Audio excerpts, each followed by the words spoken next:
Bonjour, merci d'avoir cliqué sur le flash web de France 3 Pays de la Loire. Dans l'actualité, cette image impressionnante, le mur de Royal Deluxe, cette nuit à Nantes, déplacé du cœur historique de la ville vers le CHU de Nantes.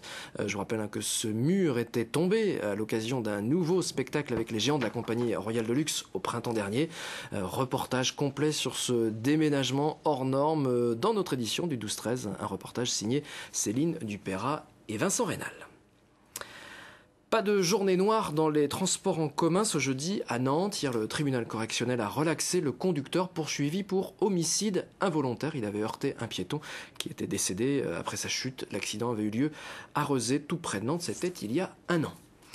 Une info sport maintenant qui concerne le basketteur Kevin Séraphin, le grand basketteur. Vous le voyez sur cette image aux côtés de Tony Parker, 2,05 m du haut de ses 21 ans.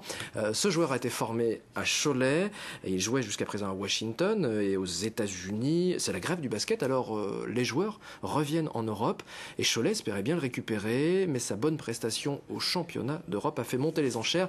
Et à ce jeu, c'est le club espagnol de Vitoria qui l'a emporté. L'ancien Choletais ira donc jouer en Espagne.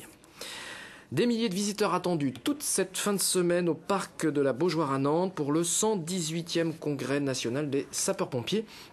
Un lieu de rencontre pour les professionnels et pour les volontaires, mais aussi un lieu de balade pour les passionnés de camions rouges.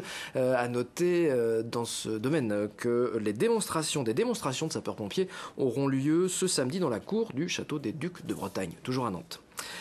C'est la fin de ce flash, n'hésitez pas à le partager. Moi je vous dis à tout à l'heure en fin d'après-midi ou avant pour la mise à jour de ce flash, donc un nouveau flash en fin d'après-midi ou avant si l'actualité le justifie. À tout à l'heure.